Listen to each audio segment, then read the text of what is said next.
నమస్కారం. టీజీ5 news TV వార్తలకు స్వాగతం. ముందుగా వార్తల్లోని ముఖ్యాంశాలు. రైతు బంధుపై రేవంత్ ప్రభుత్వంపై హరీష్ రావు విమర్శలు. రైతులకు డబ్బులు పడటం లేదంటూ ప్రభుత్వంపై హరీష్ ఫైర్. కేసీఆర్ కాలంలోనే రైతు బంధు సమయానికి వచ్చేదన్న హరీష్. రైతుల సమస్యలను పట్టించుకోవటం లేదని వ్యాఖ్య. ఎంఎస్ఎంఈలపై చంద్రబాబు ప్రభుత్వం విఫలమైందన్న కళ్యాణి. ఎస్సీ ఎస్టీ పారిశ్రామికవేత్తలకు సబ్సిడీలు ఇవ్వలేదని విమర్శ. డ్వాక్రా మహిళలను మోసం చేశారంటూ ప్రభుత్వంపై విమర్శలు. చిన్న పరిశ్రమలకు మద్దతు ఇవ్వలేదంటూ ప్రభుత్వంపై ఫైర్. రాజకీయాలు కలుషితం అవుతున్నాయన్న మహేష్ కుమార్ గౌడ్. ధనార్జన కోసం రాజకీయాల్లోకి వస్తున్నారని వ్యాఖ్య. రాజకీయ నాయకుల తప్పులు బయటపెట్టాలి అన్న మహేష్ గౌడ్. ప్రజాసేవ చేయాలనుకునే వారికి కాంగ్రెస్ ఆహ్వానిస్తుందని వెల్లడి.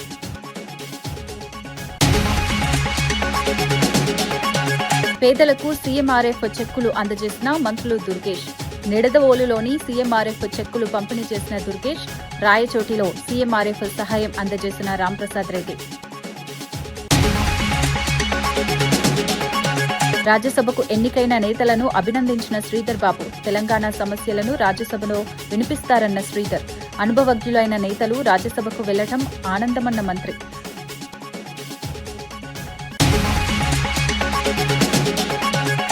రాజమండ్రిలో జగన్పై తీవ్ర విమర్శలు వ్యక్తమయ్యాయి. ప్రజా సమస్యలపై స్పందించకుండా కేవలం బల ప్రదర్శన యాత్రలపై మాత్రమే జగన్ దృష్టి పెట్టారని విమర్శించారు. ప్రజలకు సంబంధించిన ఏ పబ్లిక్ సమస్య వచ్చినా జగన్ స్పందించడం లేదని అన్నారు. పార్టీ నాయకులకు ఇబ్బంది వచ్చినప్పుడు మాత్రమే స్పందిస్తున్నారని ఆరోపించారు. పాల వ్యాపారం చేస్తున్న గణేష్ 11 సంవత్సరాలుగా ఈ వ్యాపారం చేస్తున్నాడని గుర్తు చేశారు. ఈ సమయంలో వైఎస్సార్సీపీ ప్రభుత్వం కూడా అధికారంలో ఉన్నదని పేర్కొన్నారు. అప్పట్లో కూడా ఈ విషయాన్ని పట్టించుకోలేదని విమర్శలు గుప్పించారు. వెండరు అన్లైసెన్స్డ్ మిల్క్ సప్లై చేస్తున్నాడు అంటే మరి జగన్మోహన్ రెడ్డి గారి ప్రభుత్వం కూడా ఉంది కదా, మరి వాళ్ళు గాడిదలు కాసినట్టే కదా. This is not right at all. ఇప్పటికైనా ప్రభుత్వం మేల్కోవాలి. ఇప్పటికైనా ఫుడ్ సేఫ్టీ డిపార్ట్మెంట్ అన్నది దాని సిబ్బందిని పెంచుకోవాలి. పాల మీద నిరంతరం నిఘా ఉండాలి. గుడ్లైతేనేమి లేక చికెన్ అయితేనేమి ఇవి కూడా గ్రోత్ హార్మోన్స్ ఉన్నాయి అన్న భయం చాలా మందిలో ఉంది. చాలా మందికి చాలా లాంగ్ టర్మ్ డిసీజెస్ వస్తున్నాయి. ఇవన్నీ కూడా అరికట్టాల్సిన బాధ్యత ప్రభుత్వానిదే. గీతం యూనివర్సిటీ భూముల వ్యవహారంపై విశాఖ జిల్లా కలెక్టర్ కార్యాలయం ఎదుట వైఎస్సార్సీపీ నాయకులు ఆందోళన చేపట్టారు. పెద్ద సంఖ్యలో నాయకులు కలెక్టరేట్లోకి వెళ్లేందుకు ప్రయత్నించగా పోలీసులు అడ్డుకున్నారు. విద్యా సంస్థల ముసుగులో ఎంపీ భరత్ భారీగా భూములు ఆక్రమించారని ఆరోపించారు. దాదాపు 5,000 కోట్ల రూపాయల విలువైన భూములను దోచుకున్నారని విమర్శించారు. ఈ అంశంపై సమగ్ర విచారణ జరిపి చర్యలు తీసుకోవాలని డిమాండ్ చేశారు. ఈ వ్యవహారం విశాఖ రాజకీయాల్లో చర్చనీయాంశంగా మారింది.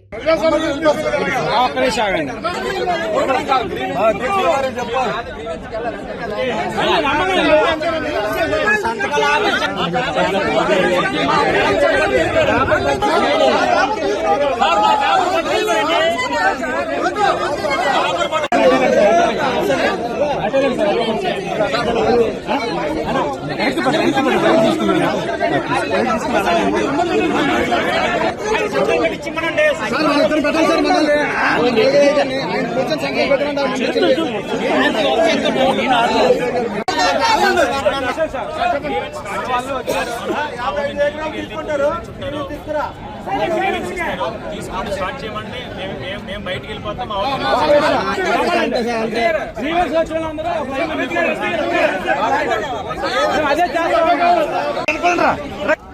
కొద్దిగా వెనక్కి రండి.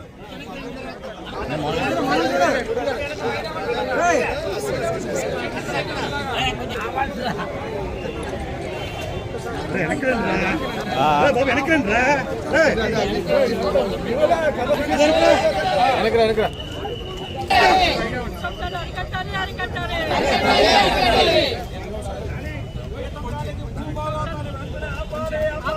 ఆంధ్రప్రదేశ్లో పేద కుటుంబాలకు ఆరోగ్య భద్రత కల్పించేందుకు ప్రభుత్వం కట్టుబడి ఉందని మంత్రులు కందుల దుర్గేష్, మండిపల్లి రాంప్రసాద్ రెడ్డి తెలిపారు.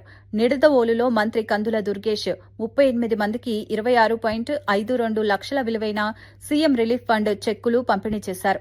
మరోవైపు రాయచోటిలో మంత్రి మండిపల్లి రాంప్రసాద్ రెడ్డి 48 మందికి 70 లక్షల విలువైన చెక్కులు అందజేశారు. వైద్య చికిత్స కోసం ఆర్థిక సహాయం అందించేందుకు ప్రభుత్వం చర్యలు తీసుకుంటోందని తెలిపారు. ఆపదలో ఉన్న వాళ్ళకి పేద వర్గాల వారికి. ఇప్పుడు మనం గమనిస్తే చెక్కులు తీసుకున్న వాళ్ళని చూస్తే వాళ్ళు ఎంత పేదరికంలో ఉన్నారో అర్థమవుతుంది. అందరూ కూడా వారి మొహాల్లో చిరునవ్వు కనబడతా ఉంది. ఆరోగ్యం బాగుపరుచుకోవడానికి, కుదుటపరుచుకోవడానికి ముఖ్యమంత్రి గారు ఇస్తున్నటువంటి సహకారానికి వారందరూ కూడా ముఖ్యమంత్రి గారిని, ఉప ముఖ్యమంత్రి గారిని, కూటమి ప్రభుత్వాన్ని ఆశీర్వదిస్తున్నారు.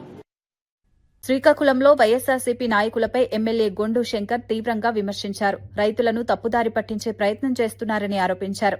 కేంద్ర మంత్రి కింజారపు రామ్మోహన్ నాయుడుపై వ్యాఖ్యలు చేయడానికి వైఎస్సార్సీపీకి హక్కు లేదని అన్నారు. నేరేడి బ్యారేజ్ ప్రాజెక్టుకు ఉన్న అడ్డంకులను తొలగించేందుకు చర్యలు తీసుకుంటున్నామని ఇప్పటికే స్పష్టం చేశారని తెలిపారు. అయినప్పటికీ ఓపెన్ లెటర్ విడుదల చేసి రైతుల్లో గందరగోళం సృష్టించడం హాస్యాస్పదమని వ్యాఖ్యానించారు. రైతుల ప్రయోజనాలను దృష్టిలో ఉంచుకుని ప్రభుత్వం పనిచేస్తోందని పేర్కొన్నారు. ఎంత మాట్లాడకుండా ఉంటే అంత మర్యాద వాళ్ళకి దక్కుతుంది. పార్లమెంట్లో ఆయన యొక్క పెర్ఫార్మెన్స్ని చూపిస్తున్నటువంటి రామ్మోహన్ నాయుడు గారి లాంటి మీద మాట్లాడే కనీస అర్హత మాత్రం మనకెవరికీ లేదు. వంశధార ప్రాజెక్టు, నీటి ప్రాజెక్టు కోసం గౌరవ మంత్రివర్యులు అందరూ కూడా, వైసీపీ నాయకులు, సీనియర్ నాయకులు అందరికి కూడా మీరు ఎంత తక్కువ మాట్లాడితే మీకు అంత మర్యాద ఉంటుంది. మీ 5 సంవత్సరాల్లో మీరు తెచ్చిన 175 కోట్లలో మీరు ఎంత ఖర్చు పెట్టారు, ఎంత పర్సంటేజ్ వరకు మీరు చేశారు, స్ట్రైట్ క్వశ్చన్ అడుగుతున్నాను, మీరు చెప్పండి. తెలంగాణ నుంచి రాజ్యసభకు వేం నరేందర్ రెడ్డి, అభిషేక్ మను సింఘ్వి ఏకగ్రీవంగా ఎన్నికయ్యారు. రిటర్నింగ్ అధికారి వారి ఎన్నికను అధికారికంగా ప్రకటించి సర్టిఫికేట్లు అందజేశారు. ప్రధాన ప్రతిపక్షం బీఆర్ఎస్ అభ్యర్థులను నిలబెట్టకపోవడంతో ఈ ఎన్నికలు ఏకగ్రీవంగా మారాయి. ఈ సందర్భంగా మంత్రి శ్రీధర్ బాబు స్పందిస్తూ రాష్ట ప్రజల సమస్యల కోసం పోరాడే నాయకులు రాజ్యసభకు వెళ్లడం ఆనందంగా ఉందన్నారు. వేం నరేందర్ రెడ్డి మాట్లాడుతూ తెలంగాణ సమస్యలను ఢిల్లీలో రాజ్యసభ వేదికగా ప్రస్తావిస్తానని తెలిపారు. కాంగ్రెస్ నాయకత్వం తనపై ఉంచిన నమ్మకాన్ని నిలబెట్టుకుంటానని అన్నారు.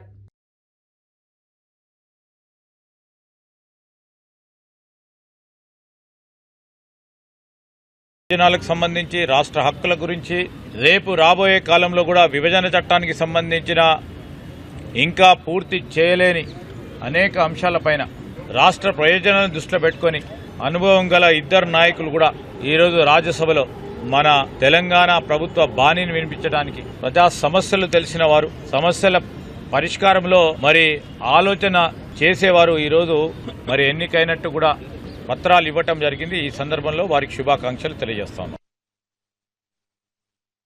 తెలంగాణ వాణిని వినిపించే విధంగా రాజ్యసభ లోపట మా కాంగ్రెస్ పార్టీ నాయకత్వం ఆధ్వర్యం లోపట తెలంగాణ సమస్యల మీద ఎప్పటికప్పుడు ఆ సమస్యలను పరిష్కరించే విధంగా కేంద్ర ప్రభుత్వం మీద ఒత్తిడి తెచ్చి ఈ సమస్యలు పరిష్కరించే విధంగా ప్రయత్నం చేస్తానని చెప్పి ఈ అవకాశం ఇచ్చిన కాంగ్రెస్ పార్టీకి పేరు పేరున హృదయపూర్వక కృతజ్ఞతలు తెలియజేస్తాను.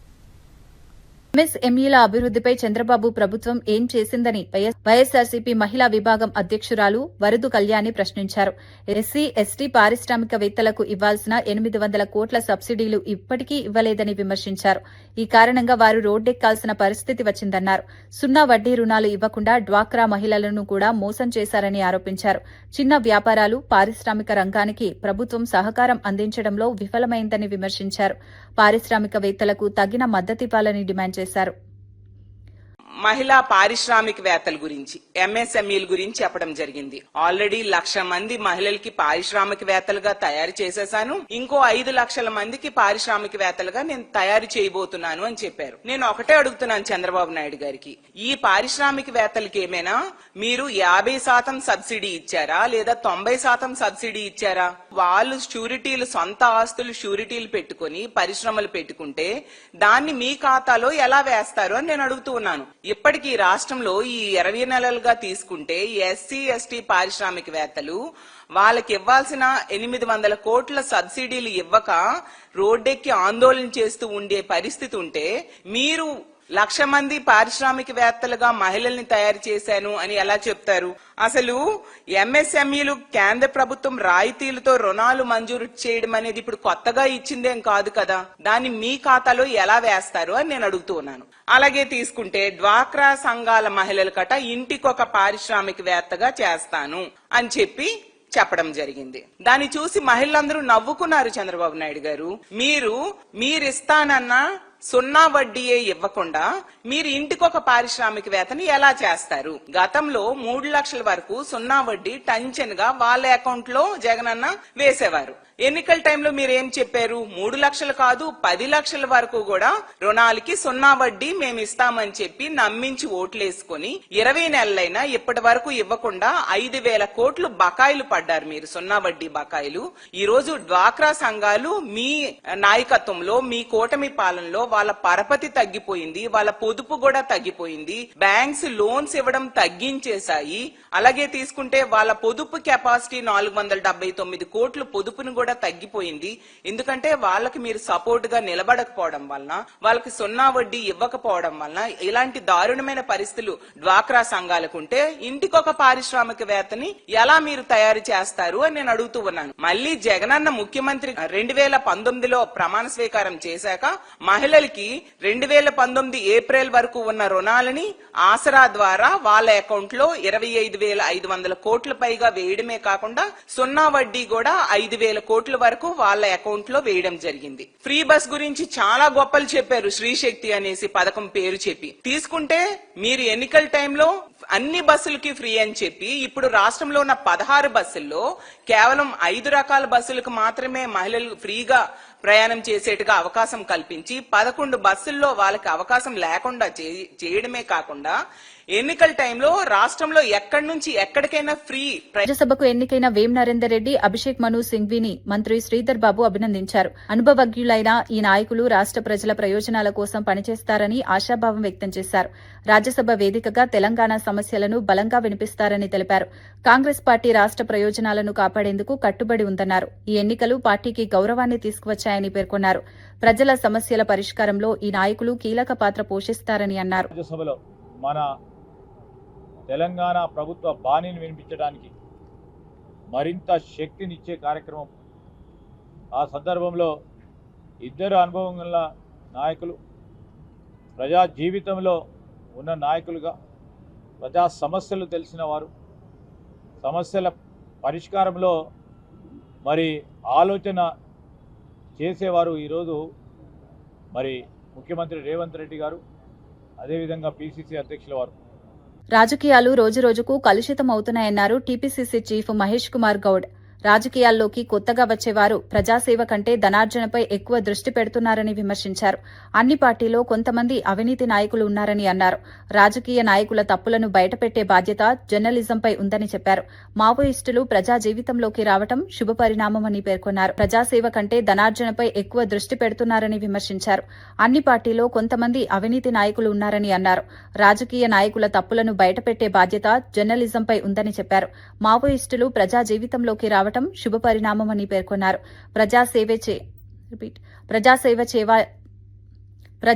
చేయాలనుకునే వారిని కాంగ్రెస్ పార్టీ ఆహ్వానిస్తుందని తెలిపారు. ప్రభుత్వం చేపట్టిన సంక్షేమ పథకాలపై ప్రజలు సంతృప్తిగా ఉన్నారని అన్నారు. కలుషితమవుతున్నటువంటి ఈ వేళ మనం కొంత అప్రమత్తంగా ఉండి దాన్ని ప్రక్షాళన చేయాల్సిన అవసరం ఉన్నది. మావోయిస్టులు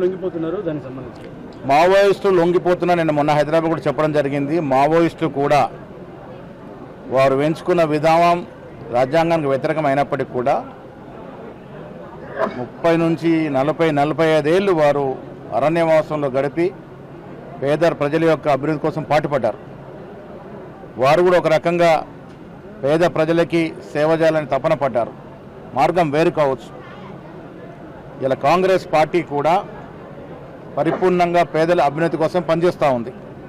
సో లొంగిపోయిన మావోయిస్టులు ఎవరైనా రాజకీయంగా వచ్చి ప్రజాసేవ చేయాలనుకున్నప్పుడు కాంగ్రెస్ పార్టీ వారికి సరైన ప్లాట్ఫామ్ అవుతుందనే మాట చెప్పాను. కారణం ఏంటంటే కాంగ్రెస్ పార్టీ పునాదుల్లోనే ఉంది పేద ప్రజల యొక్క అభ్యున్నతి కోసం పాటుపడమని. కాంగ్రెస్ పార్టీ పరిపూర్ణమైనటువంటి లౌకికవాద పార్టీ. సో ఎవరైనా వచ్చి సేవ చేస్తారంటే కాంగ్రెస్ మంచి ప్లాట్ఫామ్ అవుతుందన్నమాట చెప్పడం జరిగింది. ప్రజాపాలన ప్రణాళిక ఏదైతే 99 రోజులు ఉందో హరీష్ రావు కామెంట్ చేస్తున్నారు, కేవలం ప్రచారం మాత్రమే చేస్తారు. హరీష్ రావు కామెంట్ చేసినా, కేటీఆర్ చేసినా ప్రజలు వినే పరిస్థితి లేరు. ప్రజలకి లబ్ధి జరుగుతూ ఉంది, ప్రజలకి సంక్షేమం అందుతూ ఉంది, ప్రజలకి అభివృద్ధి అందుతూ ఉంది. రేవంత్ రెడ్డి గారు ముఖ్యమంత్రిగా కాంగ్రెస్ ప్రభుత్వం ఇస్తున్నటువంటి ఫలాలు వీళ్ళ ప్రజలకు అందుతూ ఉన్నాయి. అది ఉచిత బస్సు కావచ్చు, నాణ్యమైనటువంటి సన్నబియ్యం కావచ్చు, ఉచితంగా వస్తున్నట్టు విద్యుత్తు కావచ్చు, ఇవాళ అడిగిన ప్రతిభానికి రేషన్ కార్డు ఇచ్చే విధానం కావచ్చు, రైతు భరోసా కావచ్చు, రైతు రుణమాఫీ కావచ్చు, పేద ప్రజలకి సంక్షేమం పరిపూర్ణంగా అందుతూ ఉంది. ఇలా హరీష్ రావు చెప్పినా, కేటీఆర్ చెప్పినా వినే పరిస్థితి లేరు. ప్రజలు సంతృప్తిగా ఉన్నారు. అదే మాకు కావాలి. ఖమ్మం జిల్లా వైరా నియోజకవర్గ కేంద్రంలోని జ్యోతిరావు పులే గురుకుల బాలికల పాఠశాలలో అంతర్జాతీయ మహిళా దినోత్సవ వేడుకలు ఘనంగా నిర్వహించారు. Wyra Lions club, great vision Lions club ఆధ్వర్యంలో ఈ కార్యక్రమం జరిగింది. ఈ సందర్భంగా మహిళా ఉపాధ్యాయులు, లయన్స్ క్లబ్ మహిళా సభ్యులను municipal chairman doctor Kapa Chandrakala, doctor Kapa Muralikrishna ఘనంగా సన్మానించారు. మహిళలు సామాజిక సేవ, రాజకీయ రంగాల్లో రాణించాలని ఆకాంక్షించారు. విద్య ద్వారానే ఉన్నత స్థానాలు సాధించవచ్చని విద్యార్థినులకు సూచించారు. కార్యక్రమంలో లయన్స్ క్లబ్ సభ్యులు, ఉపాధ్యాయులు పాల్గొన్నారు. ఓపికగా చేసుకుంటూ ఎన్నో విజయాలను చవిచూస్తుంది. అలాంటి స్త్రీమూర్తులందరికీ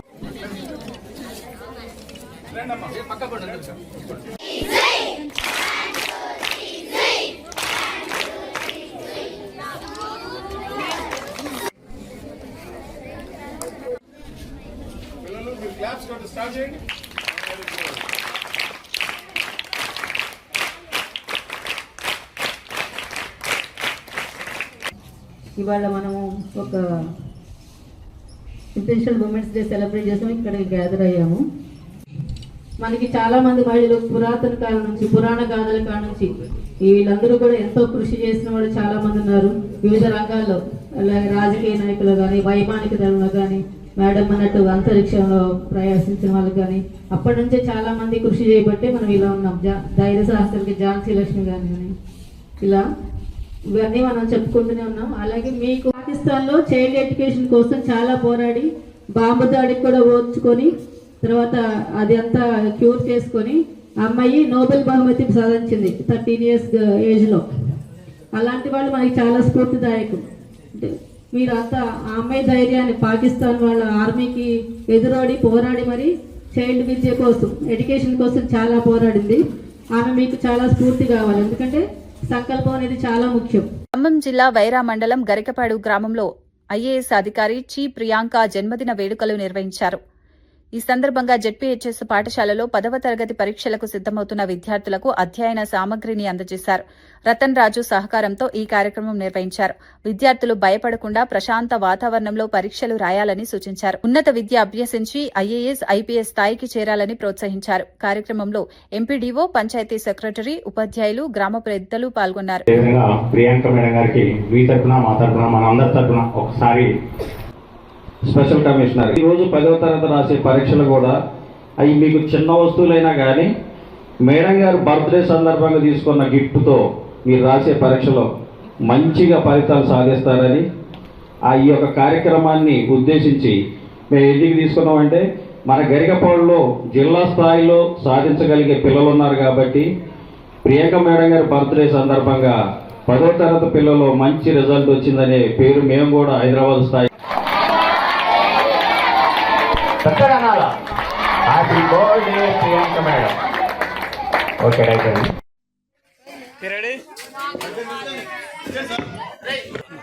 రెడీ సార్. సార్ ఇక్కడ చూడండి కెమెరా. ఓకే నాని చూడండి, అవి కూడా ఇక్కడ చూడండి ఒకసారి.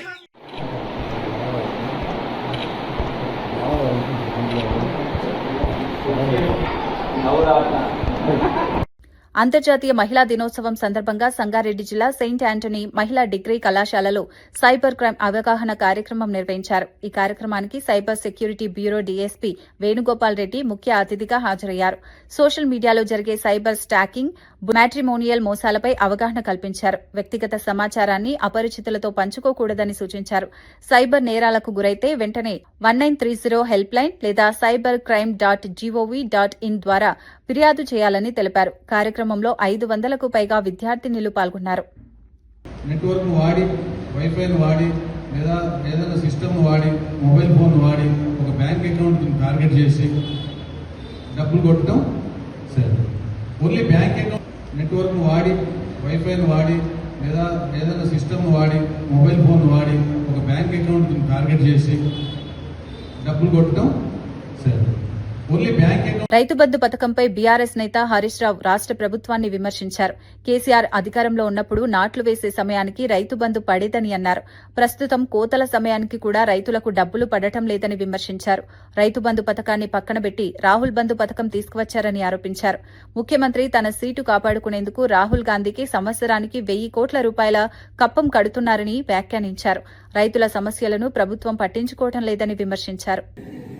22A కింద 1 కోటి ఎకరాల భూములు పెట్టినారు. అంటే నిషేధిత భూముల జాబితాలో లక్షల ఎకరాలు పెట్టి డబ్బుల వసూళ్లకు పాల్పడతా ఉన్నారు. స్వయంగా వార్తలు ముగించే ముందు ముఖ్యాంశాలు మరోసారి. రైతు బంధుపై రేవంత్ ప్రభుత్వంపై హరీష్ రావు విమర్శలు. రైతులకు డబ్బులు పడటం లేదంటూ ప్రభుత్వంపై హరీష్ ఫైర్. కేసీఆర్ కాలంలోనే రైతు బంధు సమయానికి వచ్చేదన్న హరీష్. రైతుల సమస్యలను పట్టించుకోవటం లేదని వ్యాఖ్య. ఎంఎస్ఎంఈలపై చంద్రబాబు ప్రభుత్వం విఫలమైందన్న కళ్యాణి. ఎస్సీ ఎస్టీ పారిశ్రామికవేత్తలకు సబ్సిడీలు ఇవ్వలేదని విమర్శ. డ్వాక్రా మహిళలను మోసం చేశారంటూ ప్రభుత్వంపై విమర్శలు. చిన్న పరిశ్రమలకు మద్దతు ఇవ్వలేదంటూ ప్రభుత్వంపై ఫైర్. రాజకీయాలు కలుషితం అవుతున్నాయన్న మహేష్ కుమార్ గౌడ్. ధనార్జన కోసం రాజకీయాల్లోకి వస్తున్నారని వ్యాఖ్య. రాజకీయ నాయకుల తప్పులు బయటపెట్టాలి అన్న మహేష్ గౌడ్. ప్రజాసేవ చేయాలనుకునే వారికి కాంగ్రెస్ ఆహ్వానిస్తుందని వెల్లడి.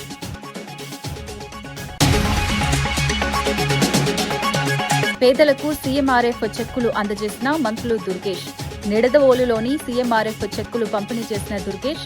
రాయచోటిలో సీఎంఆర్ఎఫ్ సహాయం అందజేసిన రాంప్రసాద్ రెడ్డి. రాజ్యసభకు ఎన్నికైన నేతలను అభినందించిన శ్రీధర్ బాబు. తెలంగాణ సమస్యలను రాజ్యసభలో వినిపిస్తారన్న శ్రీధర్. అనుభవజ్ఞులైన నేతలు రాజ్యసభకు వెళ్లటం ఆనందమన్న మంత్రి.